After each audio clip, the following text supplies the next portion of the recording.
سابقوں سے نجات۔ آپ کون سے مسلمان ہیں؟ سوال عجیب ہے، لیکن جو ہمیں تقسیم کر کے ہم پر حکمرانی کرنا چاہتے ہیں ان کے لیے بہت اہم ہے، اور اس سوال سے بھی زیادہ فرقوں کے وہ نشان ہیں جو ہم نے اپنی پہچان بنا لیے ہیں۔ ہمارے گھرانوں میں کچھ ہی لوگ ہوں گے جو کہیں گے کہ انہیں اپنے بہن بھائیوں سے کبھی اختلاف نہیں ہوا، لیکن جب کوئی گھر کا فرد کوئی غلطی کرتا ہے جو سنگین بھی ہو سکتی ہے یا اس کے خیالات سے ہم متفق نہ ہوں، تو پھر بھی کم ہی ہوں گے جو اس کے ساتھ مکمل طور پر لا تعلق ہو جائیں۔ لیکن ہمارا ایسا رویہ اپنے اسلامی بھائی چارے کے معاملے میں نہیں ہوتا۔ اب ہم صرف مسلمان نہیں ہیں، بلکہ ہماری مسلمان پہچان کے ساتھ ترقی پسند، قدامت پسند، روایت پسند، سلفی، مقامی اور مہاجر کے سابقے لگائے جاتے ہیں۔ ہر گروہ کو دوسرے سے اجنبی بنایا گیا ہے، لیکن ہم بھول جاتے ہیں کہ ہم ایک ہی امت سے ہیں۔ اسلام میں اختلاف رائے کو برا نہیں سمجھا گیا، بلکہ اختلاف سے ہی علم و حکمت کے نئے باب کھلے ہیں۔ اس لیے اس کی حکمت کو سمجھا گیا ہے اور اس کو نہ صرف برداشت کیا گیا ہے بلکہ حوصلہ افزائی کی گئی ہے۔ یہ اسلام میں ترقی پسند اور آزادی سوچ اور ایک دوسرے کی رائے اور علم کا احترام کرنے کا ثبوت ہے۔ لیکن اس پہلو نے خطرناک شکل اختیار کر لی ہے جب سے ہم نے رائے کی بنیاد پر ایک دوسرے کو فرقوں کے نام دے دیے ہیں اور اختلاف رکھنے والوں کو اپنے سے کمتر سمجھنا شروع کر دیا ہے، جو ہمارے زوال کا سبب بن رہی ہے۔ جیسے ہی فرقے کو ہم اپنی سوچ اور اپنی پہچان بنا لیتے ہیں تو نتیجہ تباہی بن جاتا ہے۔ نتیجے کے طور پر ہم صرف اپنے فرقوں کے بیانات سنتے ہیں، انہی کی محفلوں اور کانفرنس میں جاتے ہیں۔ جلد ہی ہمارا ملنا جلنا صرف ہم خیال لوگوں تک محدود ہو جاتا ہے۔ امت میں علمی بحث اور مکالمہ ختم ہو جاتا ہے۔ ہمارے اختلافات مزید مضبوط ہو جاتے ہیں اور ہماری رائے میں شدت آ جاتی ہے۔ زیادہ عرصہ نہیں گزرتا کہ ہم دنیا میں دوسرے فرقے کے لوگوں کے حالات سے لاپرواہ ہو جاتے ہیں، یعنی اپنے جسم کا ایک حصہ کاٹ کر پھینک دیتے ہیں۔ جیسا کہ رسول اللہ صلی اللہ علیہ وسلم نے فرمایا کہ مسلمان امت ایک جسم کی مانند ہے، اور دوسرے فرقے امتی برادر کو اتنا غیر اور حقیر کر دیتے ہیں کہ اس کے خلاف دشمنوں سے گٹھ جوڑ کر لیتے ہیں۔ جلد ہی اختلاف رائے جو علم میں اضافے کا سبب بننے کی وجہ سے رحمت سمجھا جاتا تھا، ان غلط رویوں کی وجہ سے لعنت اور اسلام کے خلاف ہتھیار بن گیا ہے۔ ہمارے دشمن ایک دوسرے کو ہم پر حملے کی دعوت دینے لگے، جیسے دسترخوان پر کھانے کی دعوت دی جاتی ہے۔ ابو داؤد۔ مارچ 18، 2004۔ مارچ 18، 2004 کو امریکہ کے تھنک ٹینک رینڈ نے مغرب سیکولرزم کے مطابق اسلام کو تہذیب یافتہ بنایا جائے کے عنوان سے ایک رپورٹ پیش کی۔ اس رپورٹ سول ڈیموکریٹک اسلام پارٹنر ریسورسز اسٹریٹجیز میں شیرل برنارڈ لکھتے ہیں، مغرب کے ساتھ جدت پسندی چلتی ہے، روایت پسندی نہیں۔ ضرورت ہے کہ اصلی مذہبی نظریے اور اصولوں میں سے کچھ کو تبدیل کیا جائے، کچھ نظریات کو نکالا جائے، اور اس مقصد کے لیے برنارڈ کہتے ہیں کہ لوگوں کو لیبل لگا کر تقسیم کر کے کنٹرول کیا جائے۔ وہ مشورہ دیتی ہے کہ مسلمانوں کے ہر گروہ کو لیبل لگا کر ایک کو دوسرے کے مقابلے میں کھڑا کیا جائے۔ دوسرے طریقہ کار میں برنارڈ مشورہ دیتی ہے کہ قدامت پسند اور روایت پسندوں کے درمیان اختلافات کی حوصلہ افزائی کی جائے، اور جن باتوں میں یہ متفق ہیں ان کی روک تھام کی جائے۔ برنارڈ کہتی ہے کہ امید ہے اس تقسیم سے اور ماڈرن اور ترقی پسند مسلمانوں کی حوصلہ افزائی کر کے ہم مہذب جمہوری اسلام بنائیں گے جو کہ کم پسماندہ ہوگا اور ہمارے لیے کم مسائل کا باعث ہوگا۔ وہ اس بات پر زور دے کر امید کا اظہار کرتی ہے کہ ہم ایسا اسلام بنائیں گے جو نو قدامت پسند ایجنڈا کے آگے گھٹنے ٹیک دے گا۔ اگر فرقوں کے نام پر اسلام کی شکل بگاڑنے کی کوشش ہو رہی ہے تو ہمیں ان سے کہنا چاہیے، جی نہیں، بہت شکریہ۔ خدا کا حکم ہے کہ خدا کی رسی کو مضبوطی سے تھامے رہو اور تفرقے میں نہ پڑو۔ ہمیں اور ہمارے مذہب کو مہذب بنانے کی سوچ کا شکریہ، لیکن ہمیں اس کی ضرورت نہیں، کیونکہ آپ صرف اسے ہی صحیح کرتے ہو جو خراب ہو گیا ہو یا غلط ہو یا جو بیکار ہو گیا ہو۔ ہمیں ماڈرن، جدید یا ماڈریٹ یعنی اعتدال پسند بنانے کی خواہش کا شکریہ، لیکن ہمیں ان فالتو کے القابات کی ضرورت نہیں، کیونکہ اسلام کی تعریف ہی میانہ روی ہے۔ جتنا ہم اسلام کی بنیاد کو اپنائیں گے اتنا ہی ہم ماڈریٹ بنیں گے۔ اسلام فطرتاً وقت اور علاقوں کی قید سے آزاد ہے۔ اگر ہم سچے اسلامی ہو جائیں تو ہم ہمیشہ ماڈرن ہی رہیں گے۔ نہ ہم ترقی پسند مسلمان ہیں، نہ ہی قدامت پسند، نہ ہی سلفی ہیں، نہ ہی اسلام پرست، نہ ہی روایت پرست ہیں، نہ ہی وہابی، نہ ہم مہاجر ہیں اور نہ ہی ہم مقامی۔ شکریہ۔ ہمیں آپ کے بخشے ہوئے لیبلز کی ضرورت نہیں ہے، ہم صرف مسلمان ہیں۔ سوال کے جواب میں وضاحت کرتے ہوئے کہ امریکہ کو انتہا پسند اسلامی مسلمانوں کو معاشرے میں تنہا کرنے کی ضرورت ہے، کہا کہ میرے پاس دہشت گردی کی جنگ لڑنے کا بہتر منصوبہ ہے۔ انتہا پسند اسلامی مسلمانوں کو تنہا کیا جائے بجائے اس کے کہ وہ امریکہ کو تنہا کر دیں۔ پہلے تو اس بیان میں لفظوں کا غلط اور زائد استعمال محسوس ہوا۔ مسلمان کا مطلب ہی اسلام کو ماننے والا اور اسلام پر چلنے والا یعنی اسلامی ہے۔ پھر اسلامی مسلمان کہنے کا مطلب ایسے ہی ہے جیسے ہم کہیں امریکی امریکن۔ تو کیا جان کیری سے صرف الفاظ دہرانے کی غلطی ہوئی، یا اس کے بیان میں ایسی بات بھی ہے جو اسے بھی پتہ نہیں؟ کیا تمام مسلمان اسلامی ہیں؟ سچ تو یہ ہے کہ نہیں۔ ڈھکے چھپے انداز میں اسی خیال کا اظہار ہو رہا ہے کہ انہیں مسئلہ خود اسلام سے ہے۔ اگر اسلام کے عقیدے میں ہی انتہا پسندی ہے تو کم اسلامی ہونا ہی مسئلے کا حل ہے۔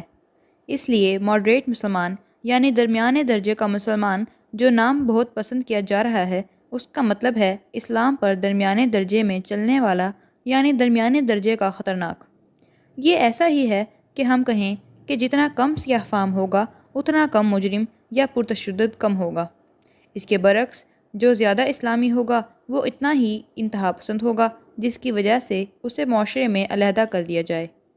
در حقیقت مونامہ فیلڈ ان اصولوں کو بہت اچھی طرح سمجھ گئی تھی، اس لیے جب وہ اپنے خاوند کا دفاع عدالت میں کر رہی تھی جس پر اسپین میں بم بلاسٹ کے منصوبے میں شامل ہونے کا جھوٹا الزام تھا، تو مونا نے اپنے خاوند کے مسلمان ہونے کا دفاع کرتے ہوئے موقف اختیار کیا کہ ہمارے گھر میں بائبل ہے۔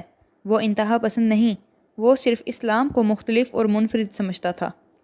مے فیلڈ نے اپنے خاوند کو معصوم ثابت کرنے کے لیے اس کے خاوند کے اسلام سے لگاؤ کو کم تر ثابت کرنے کی کوشش کی اور اس کے خاوند کے اسلام قبول کرنے کی وضاحتیں دینے لگی جیسے اسلام قبول کرنا کوئی جرم ہو۔ مسجد کے منظم شہریار احمد نے بھی مے فیلڈ کے دفاع میں یہی طریقہ اختیار کیا۔ انہوں نے رپورٹر کو بتایا کہ وہ بہت ماڈریٹ لگتا تھا۔ وہ جمعے کو مسجد میں وضو کر کے بیان سننے آتا تھا، لیکن باقی مسلمانوں کی طرح 5 وقت مسجد نہیں آتا تھا۔ لگتا تھا کہ برینڈن مے فیلڈ کے مجرم یا بے گناہ ہونے کا تعلق اس کی نمازوں سے تھا یا اس سے کہ وہ کتنا مسلمان ہے۔ مسجد کے منظم شہریار احمد صاحب نے تو یہاں تک کہہ دیا کہ میرے حساب سے تو وہ زیادہ مذہبی نہیں تھا۔ میڈیا کے مطابق زیادہ مذہبی نہ ہونا ہی مسلمانوں کے اچھا ہونے کی شرط بن گئی ہے۔ ارشاد مانجی جو میڈیا کی کاروباری شخصیت ہیں اور دی ٹربل ود اسلام کی مصنفہ ہیں، وہ میڈیا کے مطابق اچھے مسلمانوں کی علمبرداروں میں سے ایک ہیں۔ تمام بڑے میڈیا چینل اور ذرائع پر مانجی اور ان کی تحریروں کو جگہ ملتی ہے۔ انہیں جرأت اور ہمت پر اوپراز جٹسپا ایوارڈ بھی مل چکا ہے، جبکہ مانجی اپنے آپ کو باغی مسلمان کہتی ہیں اور میڈیا اس کو اچھے مسلمان کی مثال کے طور پر پیش کرتا ہے۔ ڈینیل پائپ جو کہ یونائٹڈ اسٹیٹس انسٹی ٹیوٹ آف پیس کی بورڈ ممبر ہے، وہ مانجی کو باہمت، ماڈریٹ اور ماڈرن مسلمان کے القابات دیتی ہے۔ لیکن مزے کی بات یہ ہے کہ نہ پائپس کا امن سے کوئی تعلق ہے اور نہ مانجی کا اسلام سے۔ واشنگٹن پوسٹ کے آرٹیکل میں مانجی نے نماز کے بارے میں جو کہ اسلام کی سنگ بنیاد ہے، اس کے بارے میں اپنے خیالات کا اظہار ان الفاظ میں کیا۔ اس نے خود سے ہی نماز پڑھنا شروع کی۔ اپنے ہاتھ پاؤں اور چہرہ دھونے کے بعد وہ ویلوٹ رگ جائے نماز پر مکہ کی طرف منہ کر کے بیٹھ جاتی۔ بعد میں اس نے یہ بھی چھوڑ دیا کیونکہ وہ اندھی فرما برداری اور عادتاً اطاعت نہیں کرنا چاہتی تھی۔ مانجی پوری دنیا کے 15 بلین مسلمانوں کے اس عمل یعنی نماز کے بارے میں رائے رکھنے میں آزاد ہے، لیکن مانجی کو کوئی عام مسلمان عورت کے طور پر نہیں پیش کیا گیا جس نے نماز چھوڑنے کا فیصلہ کیا ہے۔ بلکہ اسلام کے بنیادی رکن کو ترک کرنے کے اس کے ذاتی فیصلے کو آزادی کی جنگ اور ظلم کے خلاف جنگ بنا کر پیش کیا گیا ہے۔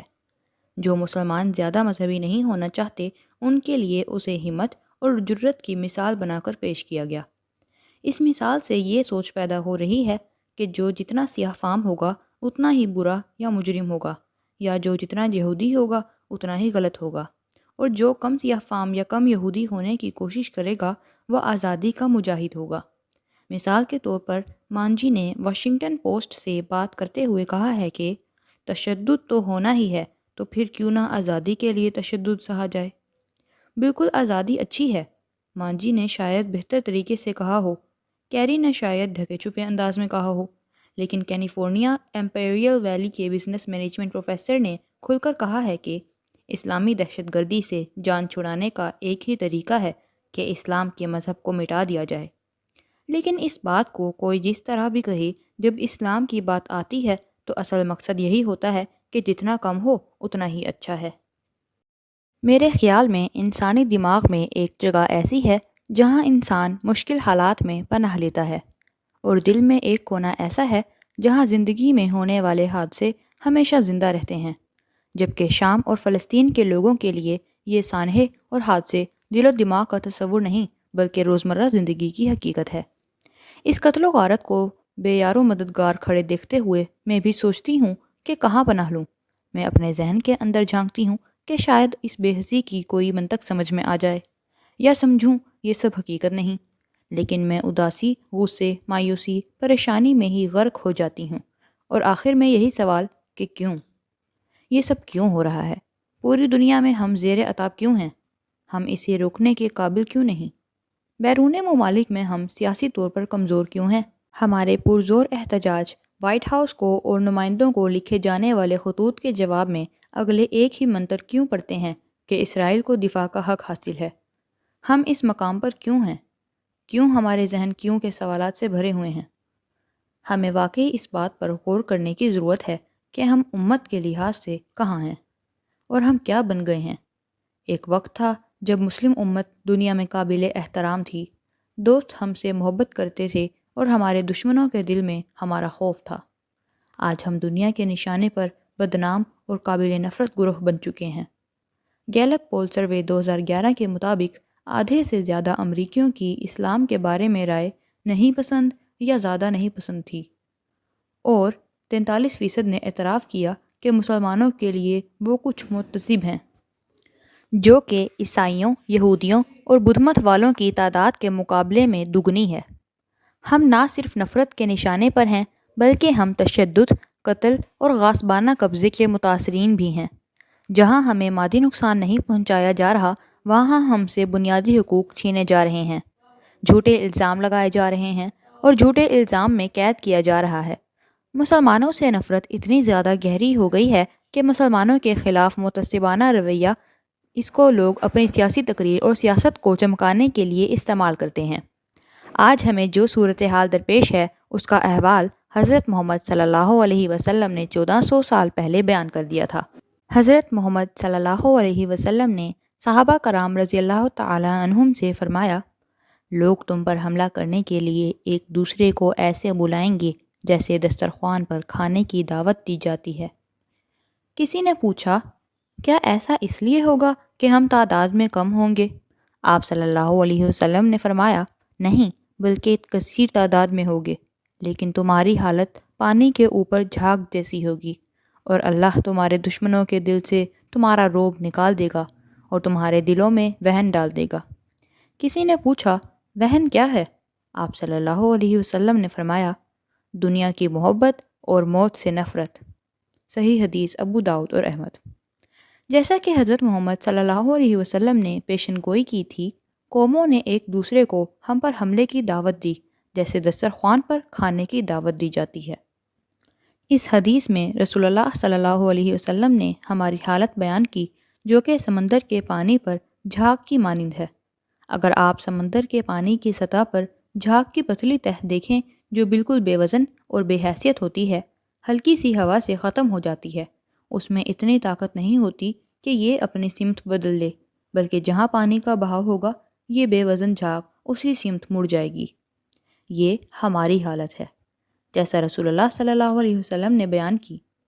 ہمیں اب کیوں کے سوال کی طرف متوجہ ہونے کی ضرورت ہے۔ حضرت محمد صلی اللہ علیہ وسلم نے اس کا جواب وضاحت سے دیا ہے۔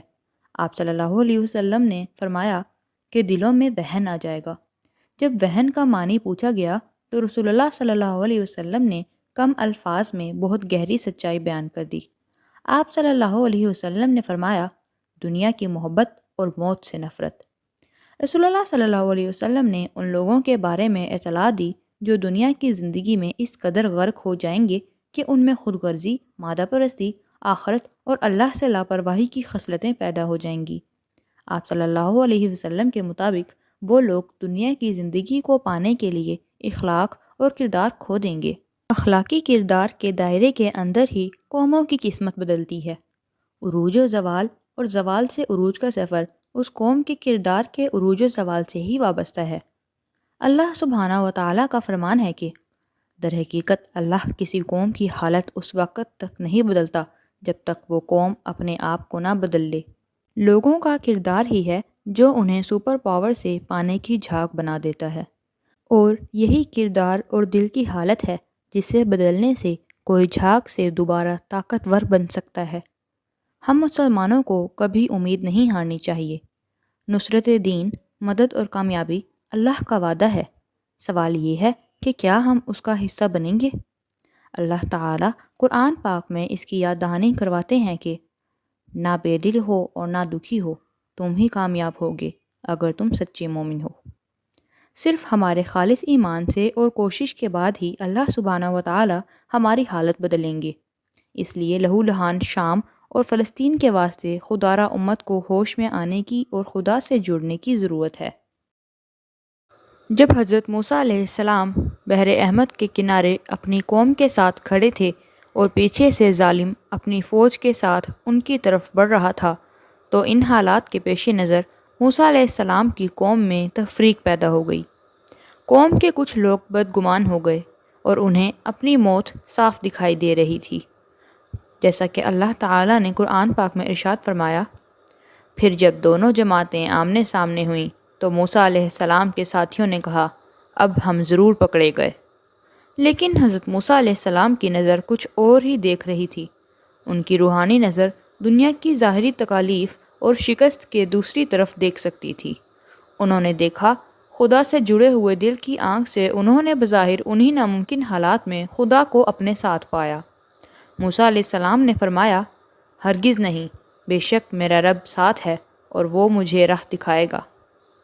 تو اللہ تعالیٰ قرآن پاک میں فرماتے ہیں، تو ہم نے موسیٰ علیہ السلام کو وحی فرمائی کہ اپنی لاٹھی دریا پر مارو، تو دریا پھٹ گیا اور ہر ایک ٹکڑا یوں ہو گیا گویا بڑا پہاڑ، اور دوسروں کو ہم نے وہاں قریب کر دیا، اور موسیٰ اور اس کے ساتھیوں کو تو بچا لیا، پھر دوسروں کو ہم نے ڈبو دیا۔ آج 2011 مصر میں ہم بحر احمر کے کنارے کھڑے ہیں۔ آج مصر میں ایک ظالم اور اس کی فوج ہمارے پیچھے ہے۔ آج کچھ لوگوں کو صرف شکست نظر آ رہی ہے، جبکہ کچھ لوگ ایسے ہیں جنہیں اس رکاوٹ کے دوسری طرف راستہ اور امید نظر آ رہی ہے۔ آج مصر میں کچھ لوگ جب ایک ظالم ان کی طاق میں ہے، کہہ رہے ہیں کہ بے شک میرا رب میرے ساتھ ہے اور مجھے راستہ دکھائے گا۔ اگر کسی کا خیال ہے کہ موجودہ نازک حالات میں پرانے واقعات کو کیوں دہرایا جا رہا ہے، جو واقعہ ہزاروں سال پہلے ہوا اس کا آج کے حالات سے کیا تعلق؟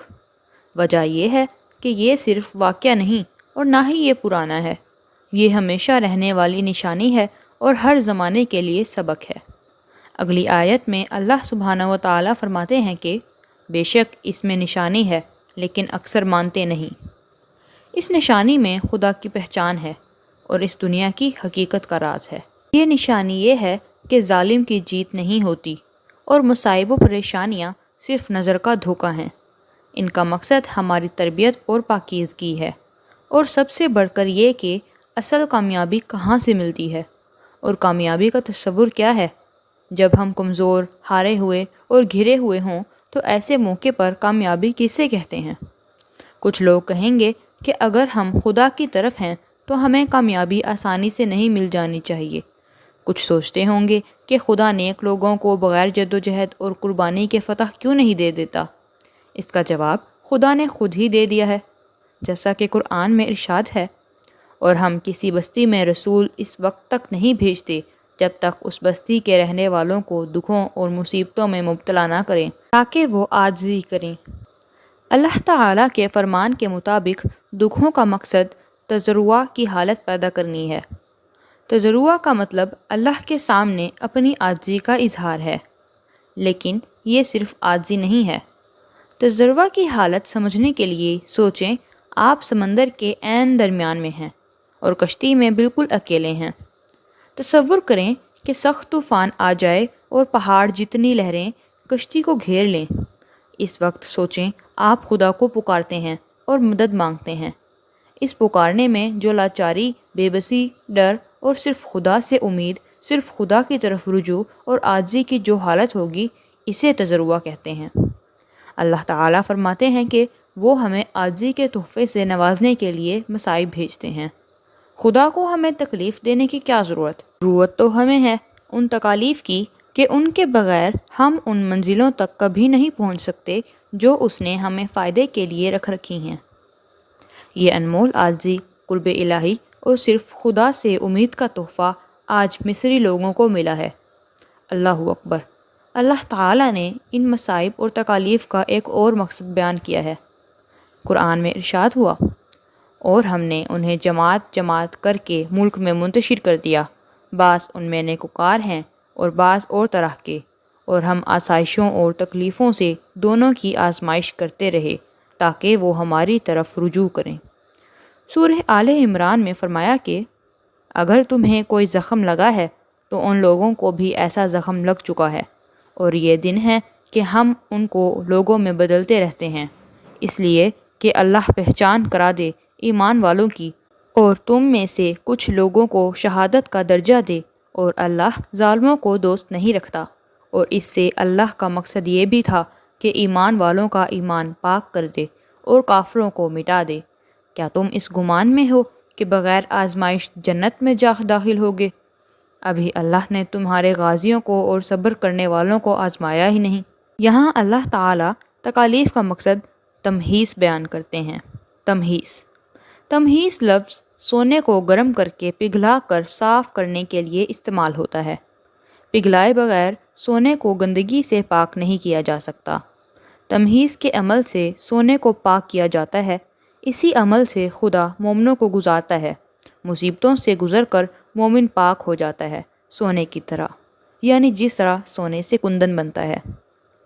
اسی طرح مصری قوم بھی پاکیزہ ہوئی۔ عرب سپرنگ سے کچھ عرصے پہلے تک دنیا مصری نوجوانوں کو بیکار سمجھتی تھی۔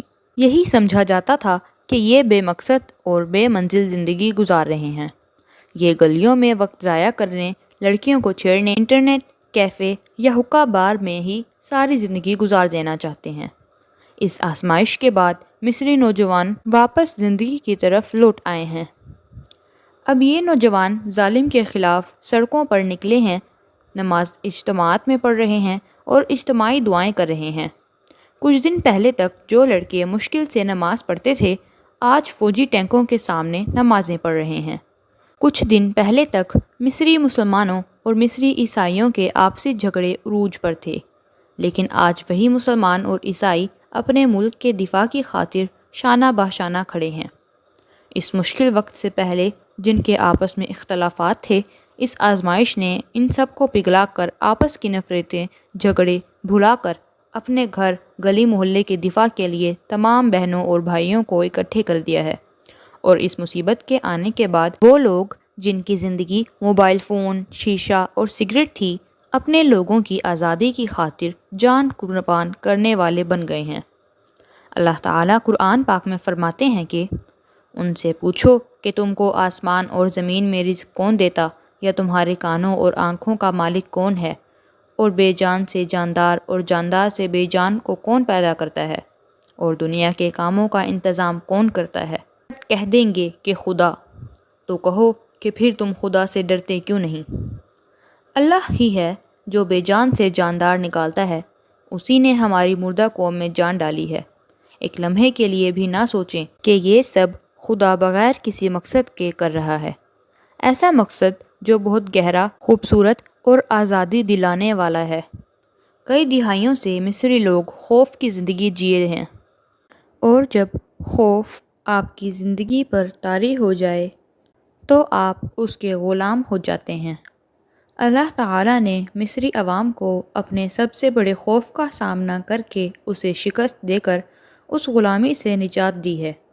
اللہ تعالیٰ نے مصری عوام کو اس ہمت کے ذریعے آزادی دی ہے کہ وہ ظالم کی آنکھوں میں آنکھیں ڈال کر اسے اور دنیا کو بتائیں کہ اب ان پر خوف راج نہیں کر سکتا۔ اسی لیے حسنی مبارک مصری حکمران رہے یا جائے، زندہ رہے یا نہ رہے، مصری عوام کو کوئی فرق نہیں پڑتا۔ مصری عوام آزاد ہو گئی ہے۔ حسنی مبارک کی اب کوئی اہمیت نہیں، وہ صرف ایک ذریعہ تھا جس کو اللہ تعالیٰ نے مصری عوام اور ساری امت کے لیے استعمال کیا۔ اس کے ذریعے اللہ نے مصری عوام اور امت کی سوچ کو درست کیا اور صحیح سمت عطا فرمائی۔ آج ہم مصر میں ہیں یا نہیں یہ اہم نہیں ہے، مصر صرف مسلمان امت کے جسم کا ایک حصہ ہے۔ مصر کا تزکیہ تمام امت کے جسد کا تزکیہ ہے۔ یہ ہم سب کا تزکیہ ہے، ہم سب کے لیے سبق ہے۔ ہمیں ان حالات میں اپنا جائزہ لینا چاہیے اور یہ سوچنا چاہیے کہ ہم اپنی زندگیوں میں کسی سے جذباتی طور پر جڑے ہیں۔ ہمارے خوف کیا ہیں؟ ہماری جد و جہد کیا ہے؟ ہم کس کے لیے جان دے سکتے ہیں؟ ہم کس طرف جا رہے ہیں؟ جب جسم سکتے کی حالت میں ہو تو صرف خدا اپنی رحمت سے ہی اسے بیدار کر سکتا ہے۔ صرف خدا کا کام کرم ہو تو بے جان میں جان آ جاتی ہے۔ ہم لاپرواہ ہو گئے تھے تو خدا نے ہمیں نشانی دکھائی۔ ہم سوئے ہوئے تھے، خدا نے بیدار کیا۔ ہم اس دنیاوی زندگی کے پجاری تھے اور اپنی روح کو بھی مادہ پرستی میں جکڑ کر قید کر رکھا تھا اور طاقتور سے ڈرتے تھے، تو خدا نے ہمیں آزاد کر دیا۔ دنیا میں کتنے لوگوں کی زندگیوں میں ایسے تجربے ہوئے ہوں گے؟ کتنے لوگوں نے دریا کو 2 حصوں میں تقسیم ہوتے اور ظالم کو جھکتے دیکھا ہوگا؟ کیا ہمیں خود سے یہ سوال نہیں پوچھنا چاہیے کہ خدا نے ہمیں ہی کیوں چنا یہ سب دیکھنے کے لیے؟ کیا ہمیں اپنے آپ سے یہ سوال نہیں پوچھنا چاہیے کہ ہمیں کیا سیکھنا چاہیے اور ہماری سوچ میں کس تبدیلی کی ضرورت ہے؟ ہمیں کیا بدلنا ہے؟ کیونکہ اگر ہمارا خیال یہ ہے کہ یہ صرف مصر کے لوگوں کا مسئلہ ہے تو ہم بہت بڑی غلطی کر رہے ہیں۔ اللہ سبحانہ و تعالیٰ نے اس کے ذریعے ہماری بیداری بھی کی ہے۔ ہماری مردہ سوچ کو خدا نے ہی زندگی عطا فرمائی ہے۔ ہمیں یہ سکھایا گیا کہ ہمارا دشمن ہمارے وجود سے باہر ہے اور اس نے ہم پر قبضہ کیا ہوا ہے۔ یہ بھی ایک غلط خیال ہے۔ دشمن اصل میں تو ہمارے اندر ہے۔ باہر کے دشمن کے صرف ہمارے اندرونی بیماریوں کی علامتیں ہیں۔ اگر باہر کے دشمن کو قابو کرنا ہے تو پہلے اپنے اندر کے دشمنوں کو ختم کرنا ہوگا۔ اسی لیے قرآن پاک میں ارشاد ہوا ہے کہ بے شک اللہ کسی قوم کی حالت نہیں بدلتا جب تک وہ خود اپنی حالت نہ بدل لیں۔ ہمیں سب سے پہلے شرک، لالچ، خود غرضی سے نجات اور اللہ کے علاوہ کسی اور کا خوف، کسی اور سے محبت، کسی اور سے امید اور تابع داری والی سوچ کو ہرانا ہوگا۔ ہمیں دنیا کی محبت کو ہرانا ہوگا جو تمام روحانی بیماریوں اور ظلم و ستم کی جڑ ہے۔ وقت کے فرعونوں سے نجات سے پہلے اپنے اندر کے فرعونوں کو ہرانا ہوگا۔ مصر کی جنگ آزادی کی جنگ ہے۔ آزادی لیکن کس سے؟ کون اصل میں مظلوم ہے؟ کیا ہم اور آپ اصل میں آزاد ہیں؟ اصل جارحیت کیا ہے؟ ابن تیمیہ رحمہ اللہ علیہ فرماتے ہیں، قید میں وہ ہے جس کا دل خدا سے غافل ہے، اور گرفتار وہ ہے جسے اس کی خواہشوں نے غلام بنا رکھا ہے۔ جب آپ کی سوچ آزاد ہوگی تو کوئی آپ کی آزادی نہیں چھین سکتا۔ جب آپ اندر سے آزاد ہوں گے تو آپ کی نظر ظالم اور لٹیروں پر نہیں ہوگی بلکہ ان کے مالک اور ان پر قدرت رکھنے والے خدا پر ہوگی۔ جب آپ اندر سے آزاد ہوں گے تو کوئی آپ کو قید نہیں کر سکتا، کیونکہ آپ ہر حال میں آزاد ہوں گے۔ صرف اسی شخص کو ڈرایا جا سکتا ہے جس کو نقصان کا خوف ہو۔ صرف وہی آپ کو دبا سکتا ہے جو آپ کے وسائل پر قابض ہو یا چھیننے کی طاقت رکھتا ہو۔ لیکن ایک چیز جو کوئی بھی آپ سے چھین نہیں سکتا اور چھیننے کی طاقت بھی نہیں رکھتا، وہ ہے آپ کا خدا پر ایمان۔ اسی لیے مصر کی آزادی کی جدوجہد اصل میں بڑے پیمانے پر دیکھا جائے تو ہماری ذاتی آزادی کی جنگ ہے۔ یہ ہمارے نفس اور خواہشوں کی حکمرانی کے خلاف جنگ ہے، اپنے آپ کی ان تمام جھوٹی محبتوں، چاہتوں اور جھوٹی انحصاری سے جنگ ہے جنہوں نے ہمیں غلام بنا رکھا ہے، جن کی ہم خدا کے علاوہ پرستش کرتے ہیں۔ یہ ہماری اپنی سوچ سے آزادی کی جنگ ہے، چاہے ہم نے اپنے آپ کو امریکی ڈالر کا غلام بنا رکھا ہے یا اپنی خواہشوں، رتبے، دولت یا خوف کا غلام بنا رکھا ہے۔ مصر کا تزکیہ ہم سب کا تزکیہ ہے۔ اسی لیے قرآن پاک میں کامیابی کا فارمولہ ان دو چیزوں کو کہا گیا ہے، صبر اور تقویٰ۔ ارشاد ہوا، اے ایمان والو، صبر کرو، ثابت قدم رہو، مورچوں پر جمے رہو، تقویٰ رکھو تاکہ تم کامیاب رہو۔ اسی لیے اگر ہم مصر کے حالات کو صرف تماشے کے طور پر دیکھتے ہیں اور اس سے اپنی حالت، اپنی زندگی اور ارد گرد کے حالات کا جائزہ لینے، سوچنے سمجھنے اور تبدیل کرنے کے لیے کچھ نہیں سیکھتے تو ہم مقصد ضائع کر دیں گے، کیونکہ ایسے معجزے روزانہ نہیں ہوتے۔ روزانہ سمندر دو حصوں میں تقسیم نہیں ہوتا۔